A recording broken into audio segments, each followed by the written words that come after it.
This first lesson is lesson 10.1, squares and square roots. A perfect square is the square of an integer. For example, the number 49 is a perfect square because 7 squared is equal to 49. So that makes 49 a perfect square. A square root of a number is one of its two equal factors. For example, the square root of 9 is 3 because 3 squared is equal to 9. So the two equal factors of 9 are 3. That makes 3 the square root of 9. A radical sign, this symbol here, is used to indicate a positive square root. Every positive number has both a positive and a negative square root. For example, the square root of 25 is 5. The negative square root of 25 is negative 5. And then this symbol here indicates the positive or negative square root of 25. So that's positive or negative 5. Or you may see that written out as 5 and negative 5. So this refers just to the positive square root, this refers to the negative square root, and this refers to both. A negative number like negative 25 has no real number square root because the square of a number cannot be negative. There's no way to multiply some number by itself and get a negative number. If the number were negative, a negative times negative would give you a positive, and if the number is positive, obviously a positive times positive is also a positive. So a negative number has no real number square root. Now when you get further along in math, possibly in Algebra 1, definitely in Algebra 2, you'll talk about imaginary numbers, and those would be solutions to things like square root of negative 25, but we won't really discuss that much in this course. So let's look at the examples. Number 1, find each square root. Okay, so for A, the square root of 49, well, since 7 squared is 49, the square root of 49 is 7. For B, the negative square root of 16, well, since 4 times 4, or 4 squared, is 16, the negative square root of 16 would be negative 4. For C, the positive and negative square root of 100 would be positive and negative 10, since 10 squared is equal to 100.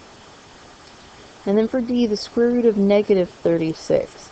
This has no real solution because we cannot find the square root of a negative number.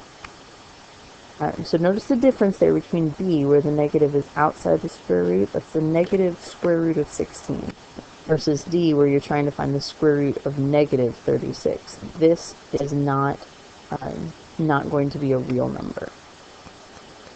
Okay, so go ahead and pause the video, work through the first try it yourself set of problems, and then hit play when you're ready to check your answers. Okay, for these you should have gotten 8, negative 11, positive or negative 16, and this is no real solution.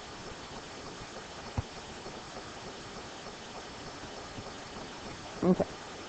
When integers are not perfect squares, we can estimate square roots mentally by using perfect squares. So basically the idea there is just to find a perfect square that the number is close to, and that would be an estimate of what the square root of that number would be. So for example, example 2, estimate each square root to the nearest integer. Well, the square root of 60, 60 is not a perfect square, but it's very close to 64, and the square root of 64 is 8. Now we do want to check on the other side of that, because every now and then the number that we think of that this is closest to is not actually the closest perfect square. So 64 is bigger than 60, so if we go to the next square root, or the next perfect square that's smaller than 60, we'd have to go all the way down to 49, which is, of course, 7. So we know that 60 is between these two numbers, so the square root of 60 has to be between these two. But obviously 60 is much closer to 64. So we'll go with 8. And again, it's not exact, it's just an estimate. So same thing with B. The negative square root of 23. Well, that's pretty close to the negative square root of 25, which is negative 5. But again, we want to make sure that we got the closest one. So this is bigger than 23, so we'll go to the next one smaller than 23, which is the negative square root of 16, which is negative 4. Well, 23 is definitely closer to 25 than it is to 16, so negative 5 is the best estimate. Okay. You can also use your calculator to estimate square roots. So let me pull up the calculator real quick and I'll show you how to do that.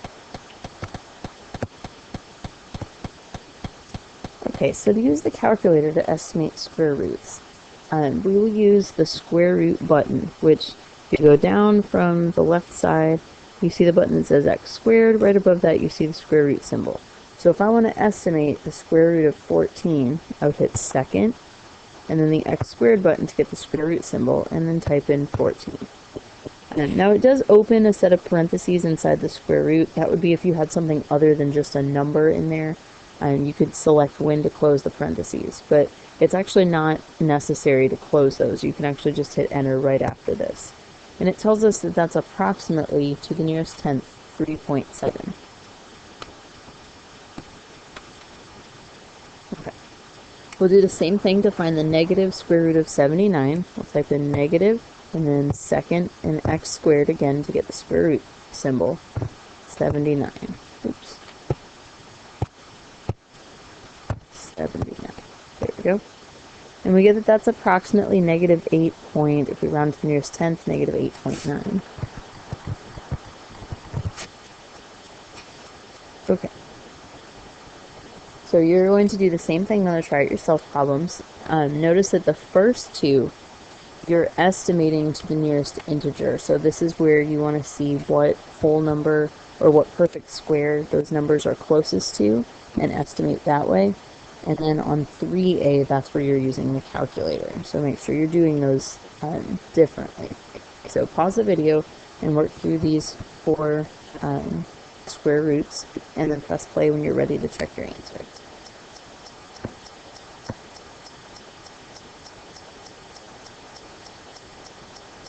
Okay, so estimating to the nearest integer, this is approximately 5. This one is approximately negative 6. And then to the nearest tenth on the calculator, this one is 7.5. And then this one is negative 10.7. Okay. Let's look at an example of an application problem that would use square roots. So on a clear day, the number of miles a person can see to the horizon can be found using the formula d equals 1.22 times the square root of h, where d is the distance to the horizon in miles, and h is the person's distance from the ground in feet. Springport Ledge Lighthouse in Maine is approximately 55 feet high. Estimate and then calculate about how far a person who is standing on the observation deck can see on a clear day, round to the nearest tenth of a mile. Okay, so we have this equation, and we're supposed to find how far a person can see. So d is the distance to the horizon. So we're actually looking for d. So d equals 1.22 times the square root of h, which is the person's distance from the ground. Well, if the lighthouse is 55 feet high, somebody standing on the observation deck would be 55 feet from the ground. We want to first estimate this. So we know that the square root of 55 is somewhere between 7, which would be the square root of 49, and 8, which would be the square root of 64. It's closer to 7 though. So this is approximately 7 times 1.22. So we should be getting something that's a little bit bigger than 7, since we're multiplying by something a little bigger than 1. So let's go ahead and use our calculator to figure out what that is more exactly. We have 1.22 times the square root of 55. And we get to the nearest tenth 9.0, since that 4 will round down.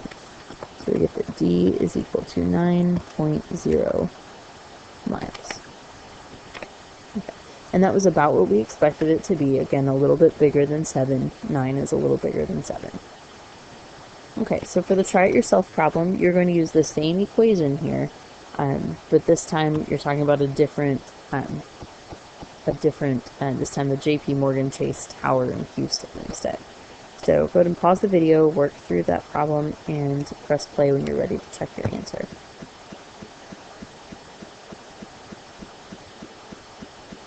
Okay, and this one to the nearest tenth, you should have gotten the distance is 38.6 feet. Okay, so let's continue on to lesson 10.2. This is the real number system. So recall that rational numbers are numbers that can be written as fractions. And remember, they may not necessarily be in fraction form, but they could be written as fractions. So this includes decimals that are terminating, ones that end, something like 0.7, for example. And it also includes decimals that are repeating, so something like 0.4 with the line over the 4. It also includes whole numbers, because those could always be written as something over 1. So rational numbers, anything that could be written as a fraction. So an irrational number is a number that cannot be written as a fraction. And the ones we typically think of here would be decimals that go on but don't repeat. They may have a pattern to them, but they don't repeat. Pi is a classic example of an irrational number. And square roots of non-perfect squares would be examples of irrational numbers as well. So the sets of rational numbers and irrational numbers together make up the set of real numbers. So you see this whole set over here of rational numbers and this whole set of irrational numbers. Combined, that makes the set of real numbers. And again, I mentioned earlier that eventually you will see imaginary numbers which are outside of this set. But for right now, everything, all the numbers we will deal with fall into this set of real numbers. They might be rational, they might be irrational, but they are all real numbers. Within the set of rational numbers, we've talked about these before. You see integers, which are positive and negative whole numbers. And then you have the set of whole numbers, which are strictly positive, including 0. Okay, so the first example, we want to name all of the sets of numbers to which each real number belongs. Whole numbers, integers, rationals, irrational. So for the first one, since we know it's a real number, we first want to figure out, is it rational or irrational? And since this is a decimal, we want to make sure that it's something that could be written as a fraction. Well, it's a terminating decimal, so we know for sure that that could be written as a fraction. That makes that rational. From there, we want to figure out if it's an integer, and then if it is, if it's also a whole number. Well, since this is a decimal, it is definitely not an integer, so it just belongs in the set of rational numbers, and that is it. For b, we have the square root of 100, which, if we're careful about this, we want to make sure we recognize that this is equal to 10. So really what we're classifying here is the number 10. Well, we could always write that as 10 over 1, so that's definitely rational. And within the set of rational numbers, we have integers. 10 is an integer. And within the set of integers, we have whole numbers. Remember, those are 0 and positive numbers. And 10 is positive, so this is also a whole number. Okay, for c, we have 9 over 5. Well, this is already written as a fraction, so clearly it is rational. From there, it does not belong to the set of integers because 9 over 5 does not reduce or divide down to just a single whole positive or negative number. So since this is fully simplified the way it is, it's not an integer, it's not a whole number, it's just a rational number. And for the last one, the square root of 17. 17 is not a perfect square, so there's no way we could get that to a fraction or a decimal that would be a decimal that would repeat or terminate. So any square root of something that's not a perfect square will always be irrational. There's no need to question whether it belongs to any other sets, because anything that's irrational, that's it. It's certainly not an integer or a whole number, because those are contained inside of the set of rational numbers. Okay, so we're going to do the same thing on the first try it yourself problem. Pause the video and work through that one, and when you're ready to check your answer, press play.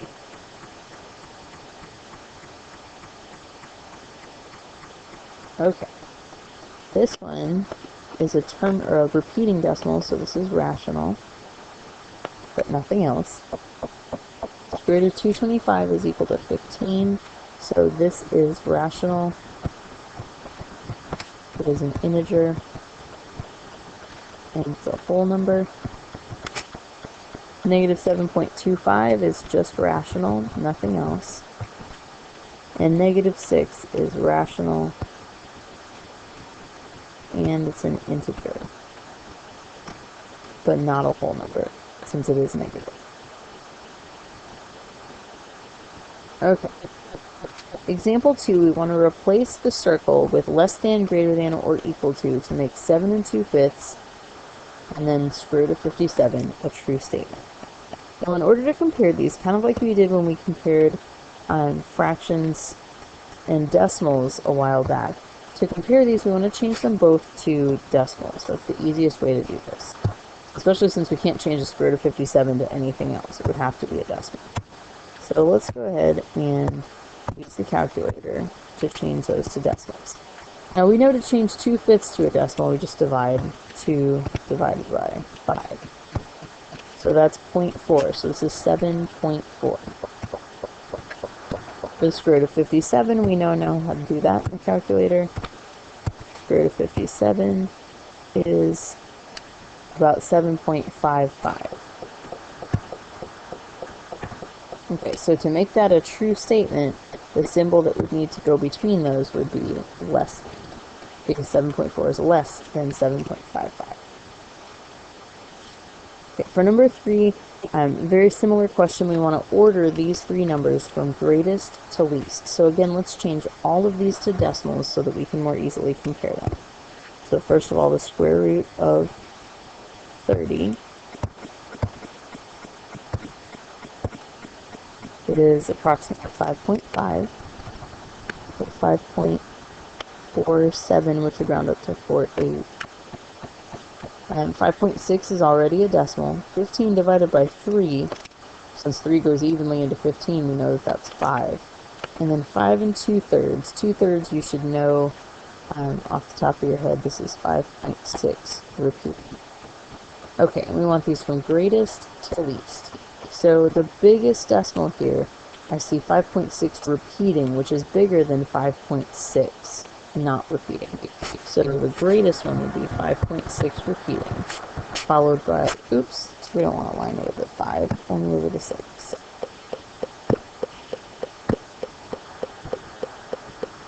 There we go. Okay, so 5.6 repeating, followed by 5.6, since those are very close. And then after that, we have 5.48, and then 5. That's in order from greatest to least.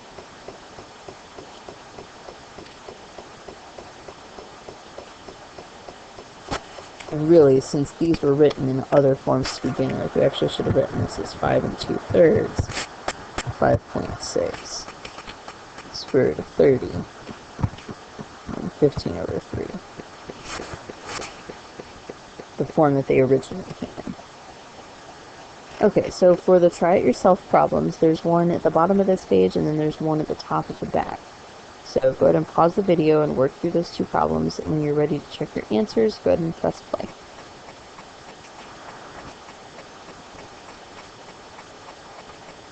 Okay, for this one, the symbol that should replace the circle is a less than symbol.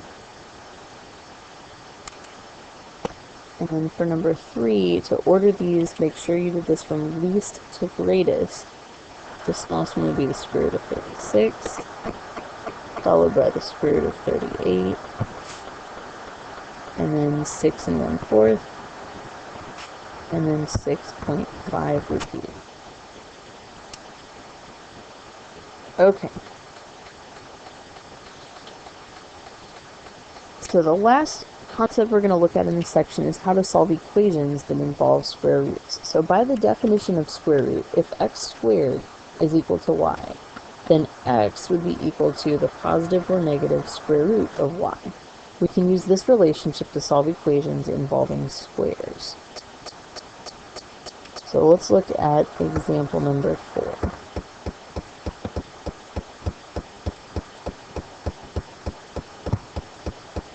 We want to solve each equation, round to the nearest tenth if necessary. The first one says that w squared is equal to 169. We know if w squared is equal to 169, then w would be equal to the positive or negative square root of 169. So the positive or negative square root of 169. And since 169 is a perfect square, this just means that that's a positive or negative 13.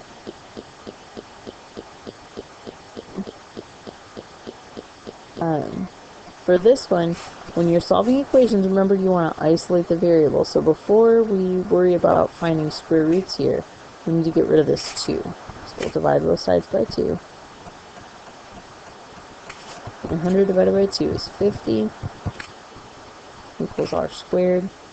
So then if r squared is 50, then r would be equal to the positive or negative square root of 50. And this is not a perfect square, though it is very close to 7, so we will need to use the calculator to get an approximation of that. So square root of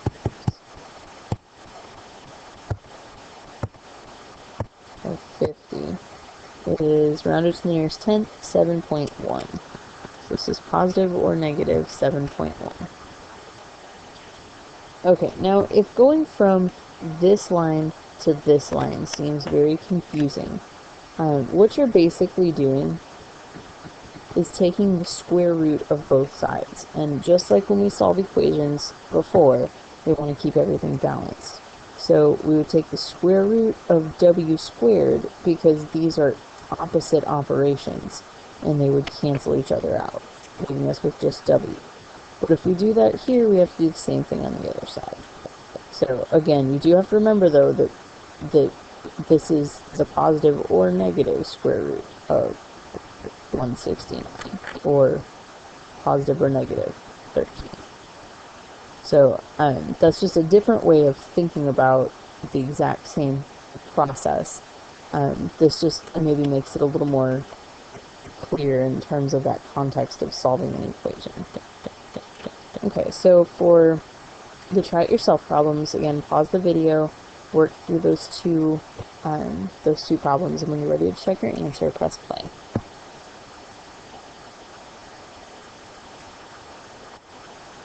For this one, b is equal to positive or negative 11, and for this one, n is equal to positive or negative, rounded to the nearest tenth, 5.5. Okay, one last example. Example 5 says, a tsunami is caused by an earthquake on the ocean floor. The speed of a tsunami can be measured by the formula s squared over d equals 9.61, where s is the speed of the wave in meters per second and d is the depth of the ocean in meters where the earthquake occurs.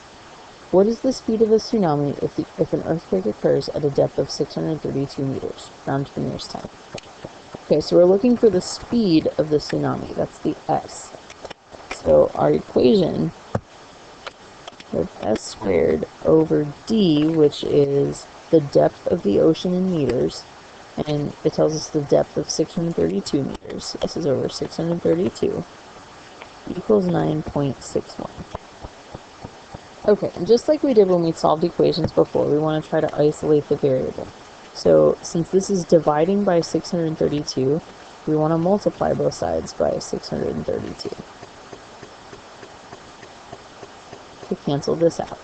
So we have s squared equals, and then you'll want to use the calculator to multiply 9.61 times 632.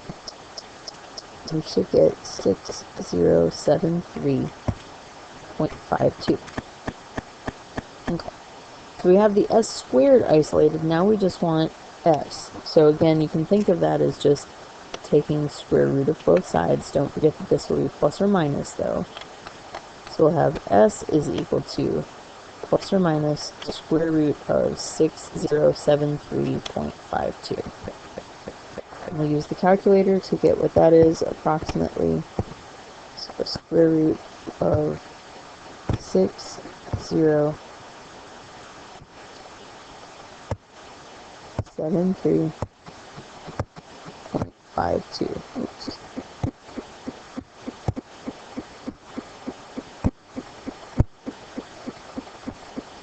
And to the nearest tenth, that is about 77.9. Okay, now here we're talking about the speed of a tsunami. So in this case, because this is connected to a real-life sort of phenomenon, the positive and negative solutions here do not both make sense. Only the positive one makes sense in the context of the problem. The speed of the tsunami can't be negative 77.9 meters per second. So here we would throw out that negative solution and we would just keep the positive solution. We would say that it's 77.9 meters per second. Okay, we're going to do something very similar on the try it yourself problem below. So go ahead and pause the video, work through that problem, and when you're ready to check your answers, press play.